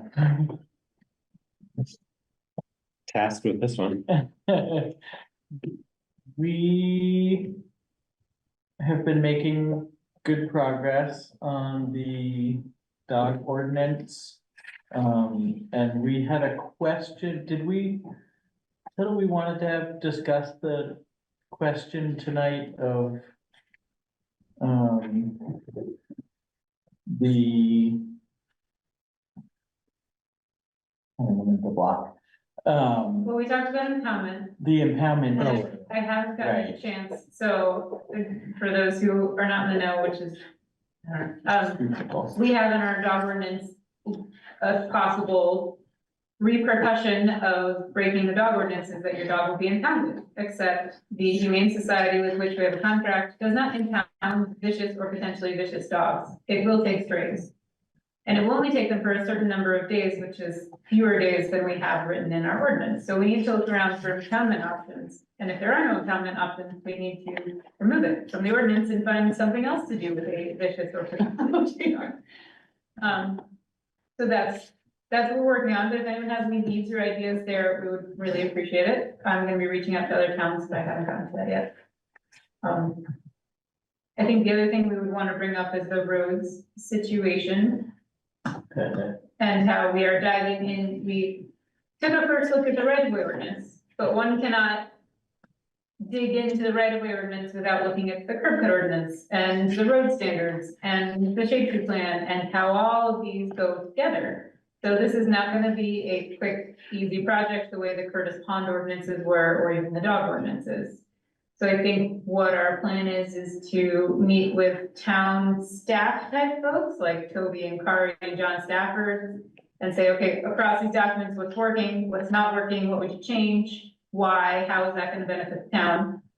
And then also meeting with the types of folks who have feelings that are not necessarily the same as the townsfolk. So people who are more concerned with the aesthetics or the conservation or other aspects of the roads and how they're maintained and what their reason is. And sort of really being diligent about doing our homework about what is best for the town before we start making changes. Yeah, as well as getting some input, I think, from the town attorney on a handful of things, Oh, right? yeah. So. Yeah. Sounds like there's gonna be a slate of some initial recommendations for the first couple of ordinance that the committee has reviewed. Right. Which would maybe include the dog ordinance once there's some more clarification, and then there's gonna be a next scope of work that's gonna really get into the weeds. Right, we had initially envisioned Yeah, sort of going one ordinance at a time and bringing them to the select board. And then we kind of held off on that with the questions around passing ordinances without a town plan, although that's now been resolved and we are allowed to.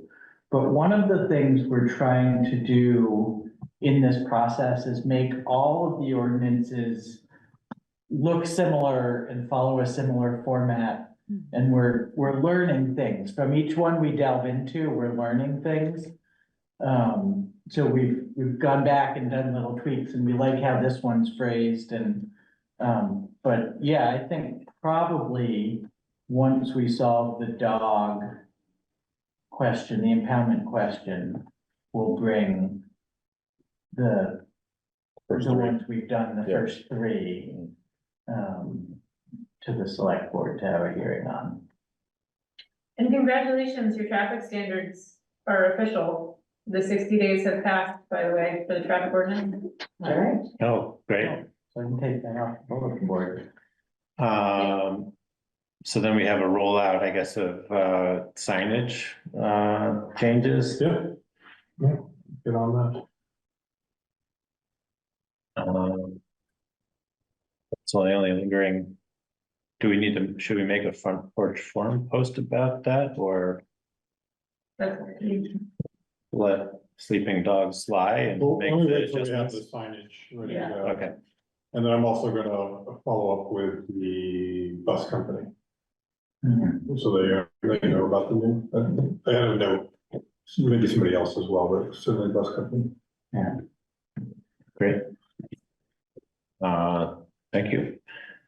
Thanks for the update, and we'll wait to hear from the ordinance committee, I guess, on the input on the dog issue. But just to remind you, my feedback on the dog impoundment was, oftentimes it makes sense to say up to Right. impoundment, so you're I not think it required. does. It I does. think It it does. does. It's not say up to- required anyway. Again, I think that's actually one of the things we wanted a little input from the select board on was,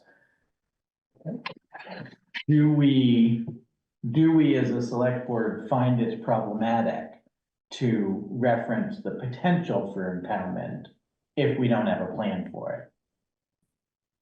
Or is it okay to reference it, figuring if we get there, we want it as a tool in the toolbox, we'll figure it out on a case-by-case basis? Well, I think from my perspective, it's okay to have in there as a potential repercussion, whether or not, I mean, I think where it gets sticky is whether or not we actually have the capacity to do it. And part of that is the policies of the Humane Society, which has its own policy about impoundment and taking impoundment. And the other part of that is our capacity to self-perform an impoundment. So, you know, I guess if we were to develop our own resource or ability to impound, like self-impound, like I think we should kind of reserve the right to do that, should those resources become available. But second to that, the thing that's going to be governing impoundment is doing that through the Humane Society and what their policies are. So I guess the area where I see that we get into a tricky situation is if we say that we'll impound them for a particular set of days and we don't necessarily have the capacity to do that. So maybe we leave out a particular time frame for warning impoundments for now. I don't know. Or at a minimum, we say that we're gonna do it only to the extent that we could do that through the Humane Society. Because that seems to be the limiting factor at this point. Well, for a vicious or potentially vicious dog, the Humane Society won't at all. So I guess, you know, initially, the thought was, it was in there, and then we realized we didn't have a system and sort of had that question of, is it okay to have something in there that we don't have a system for? But Jamie, you're gonna do the research on that, aren't you? I mean, what other towns must run into this also? Yeah, we are. So I think it should definitely be a tool that we have, but we should research it and Right. find out, you know, whether we can actually do it. From what little I've gathered so far, it's, oh, so-and-so has volunteered and has Right. a spot in their yard and they're willing to take whatever dog you wanna toss in there for a couple bucks, like, Wow. Yeah. that's the solution. What about like Onion River Animal Hospital or something like that? Yeah, I would ask like the city of Montpelier what they do, Yeah, Barry. right, Barry? Yeah. We'll find more. And I don't know where, I guess maybe passive on what our liability would be for like self-performing that. Insurance companies don't like vicious dogs. What, put them in the elevator? Whatever confined space we have, but I mean, I think there's a hierarchy of confined spaces. Elevator would be on that hierarchy.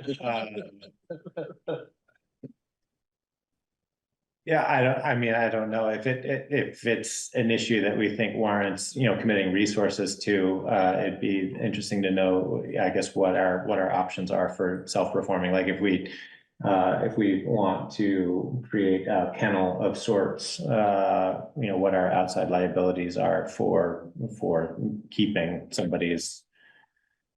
I guess the bigger issue is a vicious dog, but I think it's a little easier to think about this as just any animal. If we have a kennel and we're keeping anybody's dog, where that can be done. Well, if it's not vicious, the Humane Society will take it, but it's only for a couple of days, and it really doesn't provide a lot of time for providing owners notice, and it kind of forces decision making, I think, on a timeline that's pretty quick.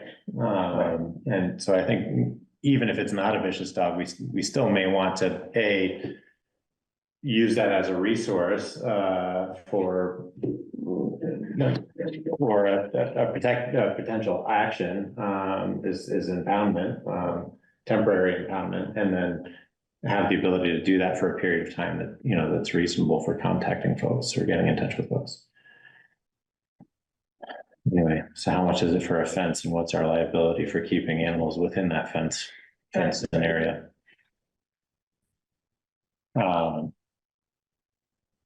Tegan, do you have any other items to report on for town clerk report? Just plugging away, lots of recording, lots of calls, Barbara's been working very, very, very diligently on our new map. This is a multiple times daily conversation we have. It's gonna be magnificent. I hope you all are excited. I'm excited. I'm excited. Has it been a positive data entry experience so far, or? It's been very educational, and it's been a big team effort. I've had to get lots of input from both Tegan and Kari, and so I appreciate their patience, which is probably worn very thin at this point, but we're at the point where I sent it out again today for one final review by more invested people who have given me feedback and helped and I wanted to give one last review before I send it back to Sarah. Great. To hopefully finalize. So we're getting close. Great. Which means that now I'm off on a rabbit hole of we have legal trails in town. So we have discontinued roads, some of which our records say are legal trails and the state says are discontinued, and vice versa. Some that we say are discontinued and they say are legal, I'm learning all the little nuances of legal town rights of way that I'm sure will be really valuable when we get into all the ordinances. Mm-hmm. Yeah, well, we just did our mileage certification. right? We did, and this So is that- related to that, but all these little tiny roads that are still a class 4 road, are they still a class 4 road? Are they a trail? Are they discontinued? Sometimes it's really hard to find where the final state came out with the select board and the ancient road committee and everything. In the case of Piper's Ride, it still shows it on the map as some type of line there. Oh, But is we've it, but is it truly, people can actually walk on that or We not? have a number of roads where I wouldn't bring your vehicle no matter how tough it is, but No, it's not a vehicle thing, but can people even walk on it? Is it a true right of way? for yes, people? and Reed Sherrington was very vigilant that people need to know where the public rights of way are. And they Absolutely. need to know that they are public rights of way and they are allowed to walk there, even if the landowners have plastered the trees on either side of the right of way saying no trespassing private property. Cause I know I've turned around in a couple places where I thought I could run through and never went through. Mhm. And the one time I did go all the way down Stillbrook, I was a little afraid someone was gonna shoot me on that cornfield. So, people need to know. Yeah, do we have policies that define those on the books? Like, do we have like a definitions of those? I'm trying to find those, Yeah. but among all the other things we're working on, I haven't gotten very far yet. Yeah, I'm just kind of a general question, I think. It's on my long-term project. Yeah, cool. And a good source for info would be Reed Sherrington, because he was pretty passionate about Oh, all yeah. this stuff. Yeah. Yeah. And Well, just, the end of the, whole thing about the Ancient Roads Committee and whatnot, there was supposed to be one folder or packet of information on every single road. There is. And that's supposed to have all like the title search on every single road in that. And they're magnificent, but it's two big bins full of folders, so it's just a lot. It's a lot to sort through. Yeah, no, the people who did that have all of my admiration, because it was very well done, it's very well organized, those folders are great. So point of information, the chair of that committee was Kari's father. Yeah, Darby, yeah. So Kari, you know about all of it, right? I don't know. Any of those folders, do you have, Kari? It's with the original map, I know.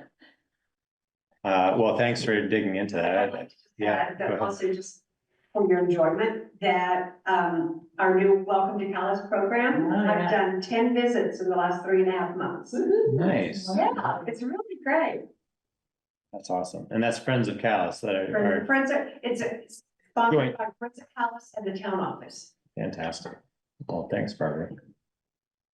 Kari, do you have any other items to cover? I just wanted to highlight the town plan and I spoke with Jared a couple times last week and he said that he would be getting us compiled the full draft of the plan and a portal so that you could submit comments.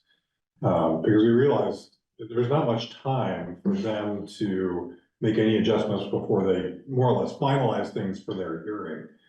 Right. So as soon as I have that, I'll share it with you and we will, and let you know what the due date is, but I'd say if you want to have input before things get, not finalized, but more finalized, we'll just need to act pretty quickly. Does he have an idea of how that's gonna be shared as like a portal for collecting comments? We just have to, I think, be careful not to create cross chatter across particular things. I think it's just one direction, Okay. like a survey. He mentioned they would be amending though, so anything that doesn't, any suggested changes they want to make that don't make it into that draft, they're not just gonna get thrown away, they'll hold on to them and save them for the next. Yeah, Because they're gonna be going back and doing the natural resources, the Yeah. conservation Right. portion. yeah, He's already anticipating that they will compile a list of other issues to be addressed. I wasn't terribly concerned about the capture, just concerned about, I guess. The open Okay, meeting I'll thing. emphasize that. I think that's fine. They've obviously been working through that this whole time anyway. They would have had to, but. Great. Well, I don't know that we have anything. I have one more question. That's cool. How the road crew doing? They've been pretty busy with 2 inches of snow every day. That's gotta be, I think they're doing pretty well. Yeah. I mean, just, wow. Amazing weather, when it snows a I foot. think it makes a difference when they don't all have to work all weekend. Yeah, Yeah. exactly. John puts in extra time evaluating roads and it adds up after a while, Yeah. but I think everybody prefers this winter to last. Oh, yeah. That's Yeah. for sure. Looks like more cold weather coming, so. Yeah, but very stable in terms of. Stable temperatures, We not get huge these swings. gustings every day, Yeah. but, it's not like feet or so. Mhm. Okay, Yeah, I'm pretty good about things. good. My son did 165 hours in 2 weeks. Oh, yeah. Where is he? Route 17 over the Appalachian Gap, over for the state. Right, he's like, yeah. 80 hours of straight time, 85 hours of It overtime. doesn't seem stable. He's married to his job, that's all he can do. She's going to New Zealand. Horrendous, terrible. Of the when he went out and opened the door, check a tire chain, the wind was so strong, it bent the hinges on his door. He had to drive back holding the door shut, Oh, my 50 goodness. mile an hour, by the door. Horrendous, he loves it. Well, with that, I would entertain a motion to adjourn. So move. All in favor? I. All right.